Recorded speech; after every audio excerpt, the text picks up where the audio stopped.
আমাদেরকে অনুশীলনী অবশ্যই ভালোভাবে পড়তে হবে। তুমিও জানতেছো অনুশীলনী পড়তে হবে, সবাই জানতেছে অনুশীলনী পড়তে হবে, ইভেন এইচএসসি 24 ব্যাচও জানতো যে তাকে অনুশীলনী পড়তে হবে।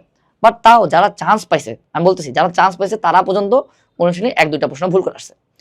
যারা চান্স পায়নি তাদের তো হিসাব বাদ দিলাম, তারা তো অবশ্যই প্রশ্ন ভুল করে আসছে। ইভেন যারা চান্সও পাইছে তারা হলো অনুশীলনী প্রশ্ন ভুল করে আসছে। সো অনুশীলনী প্রশ্ন যে খুব সোজা এটা ভাবা বাদ দাও। কোন কোন অনুশীলনী পড়বো আমরা? হলো হাজারি স্যার এবং কবির স্যারের অনুশীলনী পড়বো, ঠিক আছে? সো তোমাকে হাজারি স্যার এবং কবির স্যারের অনুশীলনী পুরোটা ভালোভাবে শেষ করতে হবে, বুঝে বুঝে মুখস্থ করতে হবে। যত বেশিবার রিভাইজ দেওয়া যায় ততবার ভালো। আগামী 5 মাসের মধ্যে কম করে হলেও তুমি 3 বার হাজারি স্যার এবং কবির স্যারের অনুশীলনী শেষ করার ট্রাই করবা, ঠিক আছে? শুধুমাত্র তুমি একটা চ্যাপ্টার বাদ দিতে পারো, সেটা হলো অর্থনৈতিক রসায়ন। তুমি অর্থনৈতিক রসায়ন আগামী 5 মাসের পরেও শেষ করতে পারো, এটা খুব একটা সমস্যা নেই, কারণ এটা খুব একটা ইম্পর্টেন্ট না। সো আমরা আগামী 5 মাসের মধ্যে কি করব? হাজারি স্যার এবং কবির স্যারের অনুশীলনী খুবই ভালোভাবে পড়ার ট্রাই করব, 3 বার শেষ করার ট্রাই করব।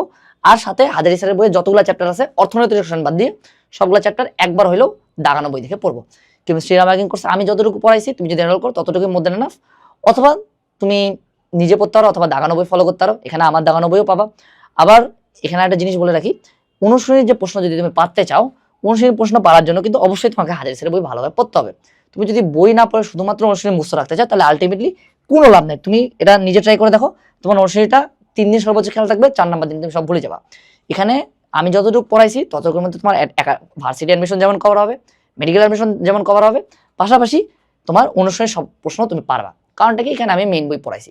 আর যে কোনো অ্যাডমিশনে তুমি এখানে আমার বায়োলজি রিমার্কিং এবং কেমিস্ট্রি রিমার্কিং কোর্স থেকে 90 to 95% কমন পাবাই, কারণ এখানে আমি মেইন বই পড়াইছি, যতটুকু পড়ানো লাগবে ততটুকুই পড়াইছি, ঠিক আছে?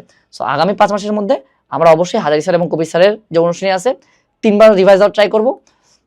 অর্থনৈতিক রসায়ন বাদে এবং অর্থনৈতিক রসায়ন বাদে যেই চ্যাপ্টারগুলো বাকি আছে আমার, ওগুলো হলো আমি একবার করে হলেও শেষ করব। যতগুলো আমার ইনফো এবং থিওরি আছে ওগুলো একবার হলেও আমরা শেষ করব।